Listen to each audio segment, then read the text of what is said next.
Hey everybody, in this video we're going to talk about a fairly unique item in the Stephen King catalog. It's sort of a trade edition and it's sort of a limited edition, and Noah recently did a video where he showed both the trade edition, which I'm going to show. I'm going to crack open and show you the inside. His is still sealed. And he also showed the signed limited edition, which is over the top, bonkers, massive, redonkulous, expensive, heavy, just all of the above. And that book, the book I'm talking about, is the distinctive and eye-catching, but a little bit ridiculous and arguably unnecessary, My Pretty Pony. So My Pretty Pony was published in 1988, late 1988, by the Whitney Museum of Art in collaboration with Knopf. And Whitney, I believe, was responsible for the signed limited edition, which was like 150 copies available for sale, $2,200 in 1988. Bonkers. And in Noah's video, he holds the book up and it's like literally the size of his torso. Well, the also still fairly pricey but far more affordable trade edition was released by Knopf.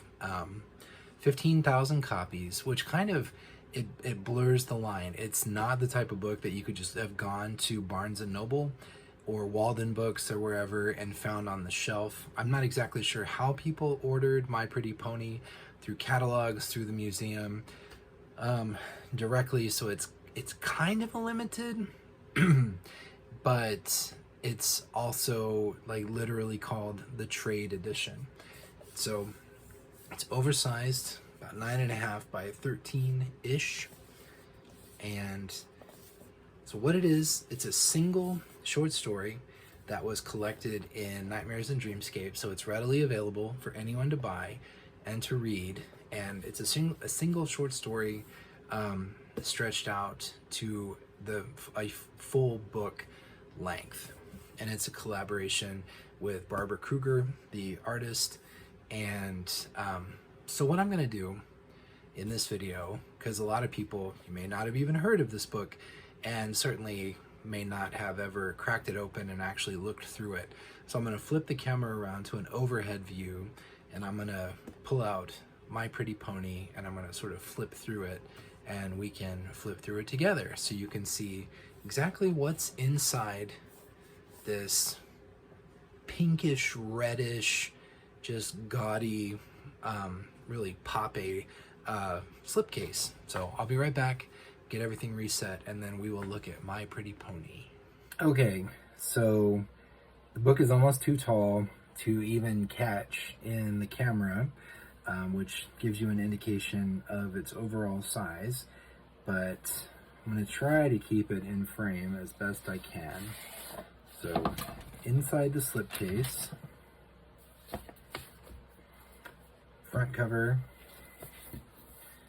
back cover,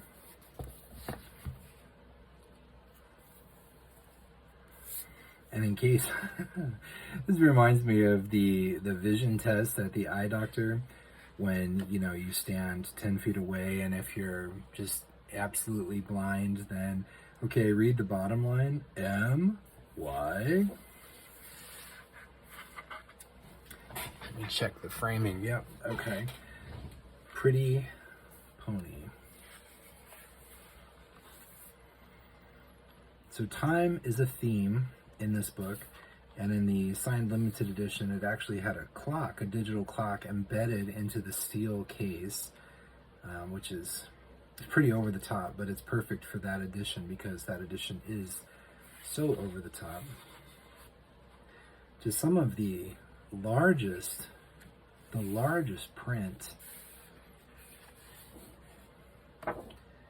in any book that I own, but as you would expect for a single short story in a book this big, the print would simply have to be massive. So the artwork by Barbara Kruger is pretty distinctive. And, you know, it's not my favorite, but I like how it's kind of like pointillism, where the closer you look at it, the less it makes sense. But then if you kind of pull back and squint your eyes a little bit, it all kind of comes into focus. Oh, okay, there you go, I see. The artwork, for what it's worth, I mean, this isn't like high def artwork necessarily, but it is printed directly into the page block.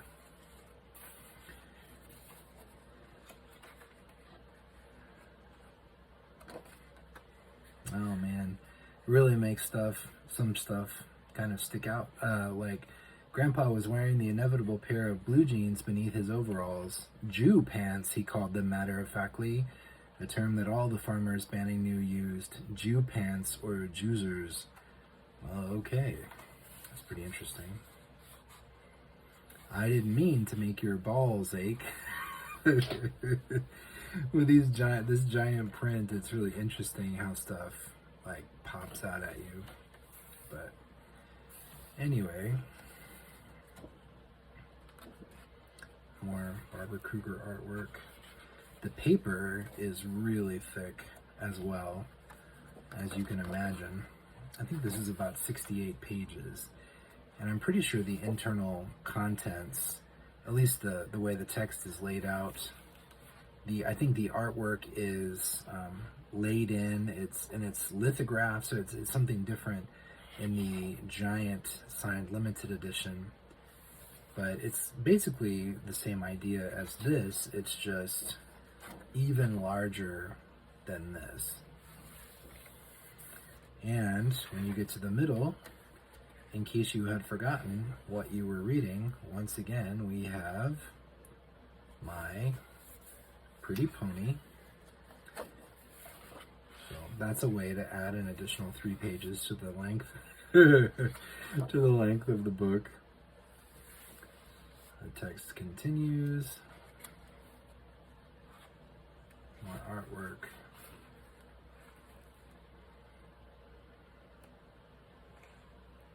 More text.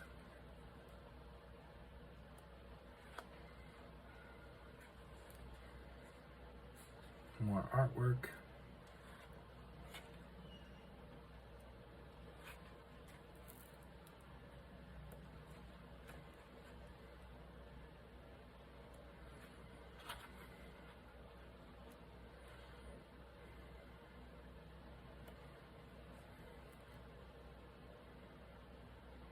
It's another one of those where you squint your eyes and suddenly it all looks much clearer. It's a really neat effect.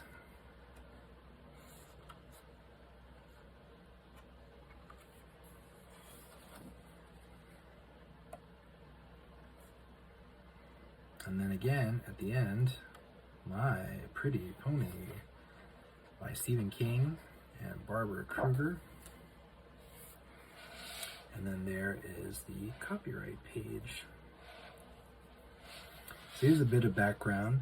My Pretty Pony first appeared in 1988 as a deluxe limited edition in the Artists and Writers series of fine press books published by the Library Fellows of the Whitney Museum of American Art, New York. This trade edition reproduces the original lithographs printed by Derriere L'Etoile Studios, New York, silkscreens printed by Pinwheel, New York, and Century Schoolbook typography set by hand by A. Kolish, Mount Vernon, New York. Photograph of collapsed horse, courtesy of New York Times Pictures. So this is basically just your everyman's version of that, much more deluxe and just over the top. So there's words that go along with each picture, and I've never actually tried to put them together. Time ain't got nothing. Time ain't got nothing to do. Time ain't got nothing to do with how fast. Time ain't got nothing to do with how fast you can. Time ain't got nothing to do with how fast you can count. Well, there you go. Time ain't got nothing to do with how fast you can count. Is that is that what it said? Time ain't got nothing to do with how fast you can count. Well, there you go. So, My Pretty Pony, it's sort of a limited edition. It's sort of a trade edition. It is interesting, and earlier in the video I sort of dismissively said, you know, it arguably doesn't even need to exist. And by what I mean by that is that it's a very elaborate and ornate presentation for very slim amount of content. You know, I'm sure there have been others. The Dark Man, the illustrated edition by Cemetery Dance, was a poem stretched out to book length, although a very small book. But there's been some items along over the years like that, like this, that take just a slim amount of content and stretch it out into something and then charge a premium for it. I mean, this in 1988 was $50, and you know, you get a trade hardcover for, gosh, 16, 18, something like that, around the same era, maybe a little more. So this is about 2.5 times more expensive than a trade hardcover, and it is just for one story. And it's so tall that it does not stand up on my shelves, and my shelves would look really weird if I adjusted them high enough so that this book could stand up, because it would tower over everything else. So anyway, this is an interesting piece. It was $50 originally. You can, I mean, one that's in immaculate shape, like Noah's, that's never even been opened, will probably cost a couple $100, but if you can find one of these between 100 to 125 or so in decent shape, mine has a few blemishes on it, then that's a pretty good deal. These days, under $100, especially if it's in good shape, is a really good deal indeed. So it's not the first thing that most collectors will want to hunt down as they're building their collection, but it is an interesting, unique, and very, very quirky piece of the Stephen King universe. And if you have thousands of dollars to burn and floor-to-ceiling shelves that only contain like one shelf, so it's tall enough, and you don't mind giving yourself a hernia, or you wear a hernia belt, pick up the signed limited edition, because it is really interesting. And if you haven't seen that one, or you're not familiar with it, go ahead and check out Noah's video, because it is a beast, and it's hilarious, it's over the top, and definitely worth checking out. But anyway, here's my hands trying to be my face. Thank you very much for your time, and I hope you have a great rest of your day. Talk to you later. Bye.